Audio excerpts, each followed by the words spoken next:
اور بھی مثال کے طور پر جب میں نے کہا کہ آدھے سے زیادہ قرآن میری تاریخ ہے، قرآن میں میرا ایک جگہ پر نہیں سینکڑوں مقامات پر میرا ذکر ہے.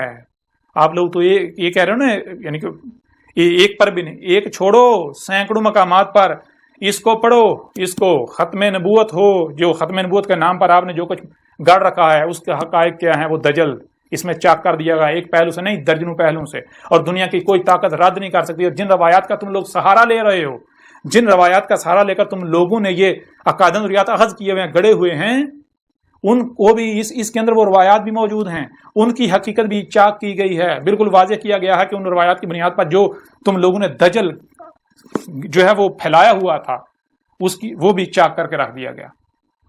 بہرحال اب آپ پر ہے کہ آپ اندھوں کی طرح اپنے ملاؤں کے پیچھے چلنا چاہتے ہیں یا پھر آپ حق کے طلبگار ہیں. اگر آج آپ حق سے کفر کرتے ہیں تو پھر جان لیں کہ یہ مقابلہ کس کے ساتھ ہے. آپ کا انجام بالکل وہی ہونے والا ہے جو قوم نو کا ہوا، وہی جو قوم عاد کا ہوا، وہی جو قوم سمود کا ہوا، وہی جو قوم شعیب کا ہوا، وہی جو قوم لوط کا ہوا، وہی جو آل فرعون کا ہوا.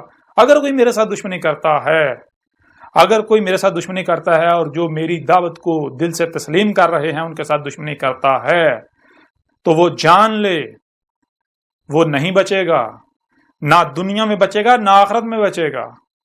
آخرت میں جب اس کے سامنے اس کا حساب لینے والا آئے گا تو پھر اس کی آنکھیں پھٹی کی پھٹی رہ جائیں گی. اس کے سامنے کون آتا ہے سب سمجھ آ جائے گی. میرے خلاف پراپگنڈا کرنے والوں، میرے خلاف محاذ کھولنے والوں، ہوش کے ناہن لو. میں کوئی بکواس نہیں کر رہا، میں کوئی ہوا میں باتیں نہیں کر رہا، میں کوئی ہوا میں باتیں نہیں کر رہا، میں دلائل کے ساتھ ایک ایک بات کر رہا ہوں. اگر ہمت ہے، اگر حق پر ہو تو دلائل کے ساتھ بات کرو. اگر تم کہتے ہو کہ ہم اللہ کو مانتے ہیں، اللہ کی مانتے ہیں، تو پھر اسی قرآن میں اللہ نے کیا کہا؟ اللہ کہہ رہا ہے کہ جہاں سے بھی کوئی آواز بلند ہوتی ہے، حق ہو باطل ہو جو بھی ہو، جہاں سے بھی کوئی آواز بلند ہو اس کو سنو. جو کچھ بھی تمہیں سنائی دے رہا ہے، جو بھی آواز اپنا وجود رکھتی ہے اسے سنو. تمہیں کان کیوں دیے؟ اسی لیے دیے ہیں تاکہ تم سن سکو. سنو، اور صرف سننا ہی نہیں، پھر جو دکھایا جا رہا ہے وہ دیکھو. صرف دیکھنا نہیں بلکہ جو سنتے اور دیکھتے ہو اسے سمجھنے کی صلاحیت دی تمہیں، اسے سمجھو. تو جو ان صلاحیتوں کا استعمال نہیں کرتے، جو صرف سنتے ہیں اور وہی کرتے ہیں جو سنا، جو دیکھتے ہیں وہی کرتے ہیں جو دیکھا، وہ کیا ہے؟ جو عقل کا استعمال نہیں کرتے، جو غور و فکر نہیں کرتے، جو سنا اور دیکھا اس کی تحقیق نہیں کرتے، اندھوں کی طرح اپنے اباؤ کے پیچھے چلتے ہیں. تو ان کے بارے میں اس پورے قرآن میں جگہ جگہ کیا کہا؟ ایک مقام پر کہا کہ وہ اندھے ہیں، دوسرے مقام پر کہا کہ وہ پالتو جانور ہیں، وہ جانور جن کے گلوں میں پٹے ڈالے ہوئے ہیں، جن کے پٹے دوسروں کے ہاتھ میں ہیں. جس کے ہاتھ میں پٹا ہے اسی کے پیچھے جاتے ہیں، ادھر ادھر اپنی گردن نہیں کر سکتے، اپنا رخ ادھر ادھر نہیں کر سکتے. اگر ادھر ادھر رخ کریں گے تو جس کے ہاتھ میں رسی ہے ان کی، وہ پٹے گا ان کو. اور مقام پر کہا کہ وہ کیا ہیں؟ وہ خنزیر ہیں. ایک اور مقام پر کہا کہ وہ قرادہ ہیں. قرادہ کا مطلب کیا ہے؟ قرادہ کا مطلب ہے کرا اور رد، گول والی تے اس کا اظہار کریے، جو کرا کیا اس کو رد کر دینا. کرا کہتے ہیں جو بھی آپ نے سنا دیکھا، جو بھی آپ نے سنا جو دیکھا، جو یعنی کہ جو پڑھا کیسے جاتا ہے. تو یہ جو بھی آپ کے سامنے آیا تو اس کو رد کر دینا، اسی کو پھیر دینا، وہی کر دینا بغیر سمجھے. یہ خصلت کس میں پائی جاتی ہے؟ یہ خصلت بندر میں پائی جاتی ہے.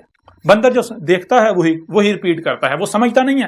وہ عقل کے اندر تمہیں کیا صرف سننے اور دیکھنے کی صلاحیت دی گئی یا پھر سمجھنے کی صلاحیت دی گئی جو سنتے اور دیکھتے ہو؟ تو اگر تم جو سنتے اور دیکھتے ہو بغیر سمجھے اس کے اوپر عمل کرتے ہو، بغیر سمجھے اس کے پیچھے چلتے ہو، تو تم پھر کیا قرادہ نہیں ہو؟ جو سنا جو دیکھا بغیر سمجھے اسی کو پھیر رہے ہو، وہی کر رہے ہو. پھر اور مقام پر کیا کہا گیا کہ یہ الاموات ہیں، یہ تو زندہ ہی نہیں ہے. ان کا زندہ یعنی کہ زندہ ہونا نہ ہونا ایک برابر ہے. یہ الاموات ہیں. یہ ایسے ہی جیسے ایک شے ہے تو صحیح، لیکن اس کے وجود کا کوئی فائدہ نہیں ہے، کوئی مقصد نہیں، بے مقصد بیکار ہے.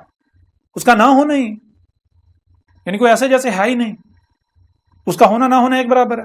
پھر ایک اور مقام پر کہا کہ یہ القبور میں ہے، قبروں میں ہے. یہ میٹیریل باڈی جیسے اس سے پہلے چوپایوں کی صورت میں یا اور مخلوقات کی صورت میں ابھی بھی وہی یہ مادہ جو ہے یہ 4 پاؤں کی صورت میں حالت قبر میں ابھی بھی ہے، قبور میں ہے. اور ایسوں کو تم سنا نہیں سکتے، دکھا نہیں سکتے. کیوں؟ کیونکہ ان کے یہ اندھے ہو چکے ہیں. اور اندھے یہ آنکھیں اندھی نہیں ہوتی. آنکھیں تمہیں ظاہر دکھاتی ہیں، کان تمہیں ظاہر سناتے ہیں.